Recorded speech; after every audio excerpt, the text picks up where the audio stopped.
April 9th, 2012, Mark Zuckerberg offers $1 billion for a company with 13 employees and zero revenue. The deal closes in 3 days, and Wall Street calls it the most reckless acquisition in tech history. 10 years later, Instagram generates estimated tens of billions of dollars annually, and Zuckerberg barely used cash to acquire it. This is how tax structure and equity financing turn acquisitions into long-term profit engines with minimal cash outflow. Instagram launched in October 2010, and within 2 years, it had 30 million users with no revenue model. No ads, no subscriptions, no business model, just photos and filters and a feed people checked every hour. Kevin Systrom built it with one engineer in 8 weeks, and by early 2012, it was growing faster than Twitter. Zuckerberg watched it happen in real time and saw Facebook's photo-sharing attempts fail over and over again. Instagram made photo-sharing effortless, and it was pulling young users away from Facebook's platform at an alarming rate. Zuckerberg didn't see a product when he looked at Instagram. He saw a structural threat to Facebook's dominance. On April 9th, he called Systrom directly, and the offer was $1 billion split between cash and stock. Systrom had 72 hours to decide, and he said yes without negotiating or consulting his board extensively. The acquisition closed in September 2012, and Facebook now owned Instagram, along with its entire user base, overnight. But the deal wasn't structured like a traditional cash purchase. It was structured as an equity-based asset transfer. When Facebook bought Instagram, the billion-dollar price split into 2 distinct pieces with very different economic implications. $300 million came in cash, which was real money that left Facebook's balance sheet and went to Instagram shareholders. $700 million came in Facebook stock, which meant Zuckerberg gave away slices of ownership instead of writing a check. Think of it this way: if you own a pizza and someone wants half, you can pay them cash or give them slices of your pizza. Giving away slices dilutes your ownership slightly, but you never opened your wallet and no cash left your account. Facebook issued new shares to Instagram shareholders, which diluted existing Facebook shareholders by a small fraction of total equity. The cash was the only actual outflow, and even that would be recovered within years through Instagram's revenue growth. But the stock portion worked differently, because when you pay with equity, you transfer value without spending cash reserves. Facebook gave Instagram shareholders $700 million worth of Facebook stock in exchange for complete ownership of Instagram. In exchange, Facebook received Instagram as an asset that now appeared on Facebook's balance sheet at acquisition value. And this is where the accounting and tax mechanism begins to work in Facebook's favor for the next 15 years. Under US tax law, when you acquire a company, you can amortize certain intangible assets over time as a deduction. Amortization means you deduct a portion of the acquisition cost from your taxable income every year for 15 years. For intangible assets like user networks, brand value, and technology, the standard amortization period is exactly 15 years. So Facebook allocated a portion of the Instagram purchase price to intangibles and spread that across 15 years of deductions. Analysts estimate this created a deduction of tens of millions of dollars from taxable income every single year. At a corporate tax rate of 21%, each $1 million in deductions saves roughly $200,000 in taxes. Over 15 years, these amortization deductions would save Facebook an estimated amount in the hundreds of millions in taxes. But Instagram didn't just sit there as a static asset. It generated estimated tens of billions in revenue annually. And Facebook structured Instagram as a wholly owned subsidiary with no separate corporate identity for any tax purposes. That means Instagram's revenue flows directly into Facebook's consolidated income statement every quarter, without separate taxation at Instagram's level. Instagram's expenses, operating costs, salaries, and infrastructure are also fully deductible from Facebook's total taxable income every year. And because Instagram was acquired and not built internally, Facebook gets to deduct both operating expenses and acquisition amortization. This creates a layered deduction structure where both the purchase price amortization and ongoing costs reduce taxable income. First deduction layer is Instagram's actual operating costs, which include salaries, servers, marketing, and everything else needed to run it.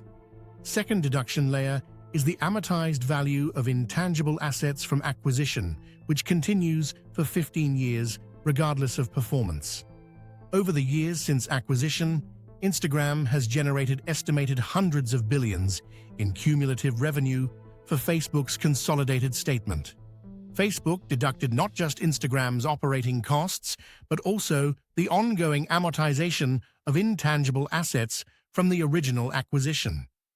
The combined tax benefit from these deductions likely totals in the billions over the life of the amortization period. And the $700 million in stock that Facebook issued was not treated as a cash expense on the income statement.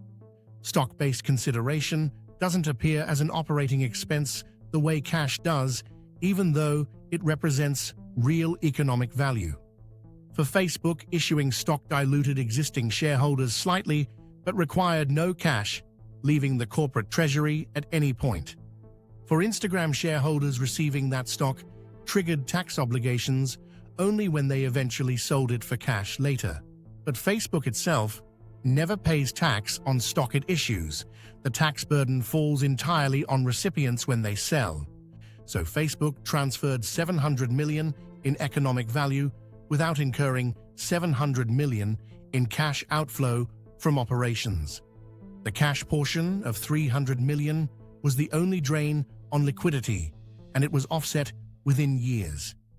Analysts estimate that by 2014, Instagram was generating enough revenue to justify the entire acquisition price, and then some. From that point forward, revenue from Instagram contributed directly to Facebook's profitability and free cash flow every single quarter. The Instagram acquisition didn't cost Facebook $1 billion in cash, it cost $300 million recovered relatively quickly through revenue. The rest was equity consideration that transferred ownership value without requiring Facebook to deplete its cash reserves at all. Now zoom out and look at the pattern, because this structure isn't unique to Facebook or Instagram at all. Every major tech acquisition follows a similar structure with significant stock consideration and amortization of intangible assets over 15 years. Google bought YouTube for $1.65 billion primarily in stock and amortized qualifying intangible assets over 15 years. YouTube generated ad revenue that analysts believe justified the purchase price within a few years of the acquisition closing. Microsoft bought LinkedIn for $26 billion and structured significant portions as stock with intangible asset amortization over the standard period. The pattern is consistent, and it works because the tax code allows amortization of acquisition-related intangibles as deductions. Step 1 is use stock as a significant portion of consideration, which preserves cash and avoids immediate cash outflow. Step 2 is allocate portions of the purchase price to intangible assets, which can be amortized over 15 years. Step 3 is deduct both operating expenses and amortization from taxable income, which lowers effective tax rate over time significantly. Step 4 is consolidate revenue into the parent company, so all income flows into one statement under unified tax treatment. Step 5 is recover any cash outlay through revenue growth within years, so liquidity impact becomes neutral or positive. The result is you acquire a company, preserve cash, reduce taxable income through deductions, and generate ongoing profit. You use equity and tax optimization to acquire growth assets without the liquidity strain of all cash transactions. This is part of why Facebook's effective tax rate has historically been lower than the statutory federal corporate rate. The statutory rate is 21%, but deductions from amortization, operating expenses, and credits reduce actual taxes paid. Analysts estimate Facebook's cash tax rate in certain years has been in the low to mid-teens on a percentage basis. If amortization deductions from acquisitions like Instagram weren't available, the effective rate would likely have been measurably higher every year. The Instagram acquisition and others like it contributed to tax savings estimated in the billions over the course of a decade. Zuckerberg acquired Instagram using primarily equity consideration and then optimized the tax treatment to minimize long-term effective cost. Here's the counterexample that shows why the structure only works if the acquired asset grows revenue significantly after acquisition. In 2016, Verizon bought Yahoo for $4.8 billion, and the deal was structured primarily as cash. Verizon paid cash up front, and Yahoo never generated enough revenue growth to justify the purchase price over time. By 2018, Verizon wrote down the value of Yahoo by $4.6 billion, which means they recognized a loss. A write-down means admitting the asset is worth far less than acquisition cost, and Verizon lost nearly the entire investment. The difference is, Yahoo had limited growth trajectory, while Instagram had a user base growing at roughly 1 million per week.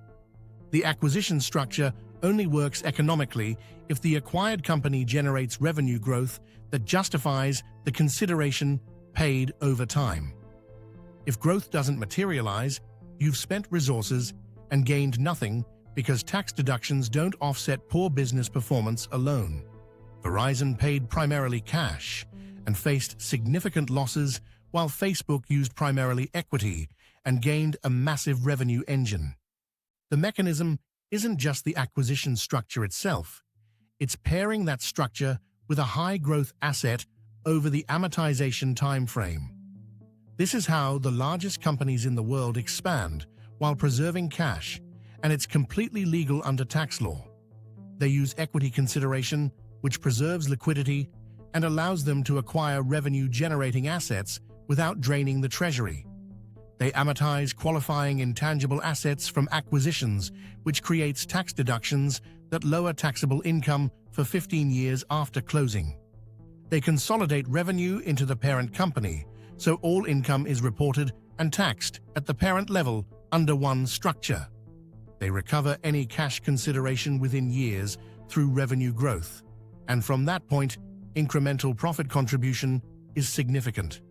The Instagram acquisition is a clear example, and nearly every major tech company uses similar strategies because tax law permits it. Zuckerberg didn't acquire Instagram with $1 billion in cash, he used equity and structured the deal to optimize tax treatment. And US tax law made it legal because amortization of intangible assets is an established accounting and tax principle. The system rewards strategic acquisitions that generate growth because growth drives broader economic activity and employment over the long term. Companies that understand this structure, their deals to maximize both growth potential and tax efficiency through legal optimization methods.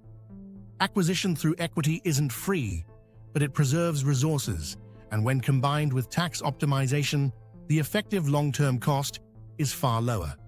Zuckerberg controls Instagram not just because he acquired it, but because he structured it to preserve cash and reduce tax burden. Most empires aren't built with cash alone. They're built with structure, equity, and an understanding of how tax law works. This is one mechanism, and there are many more hiding in plain sight across every major acquisition and corporate structure. This is Luxona.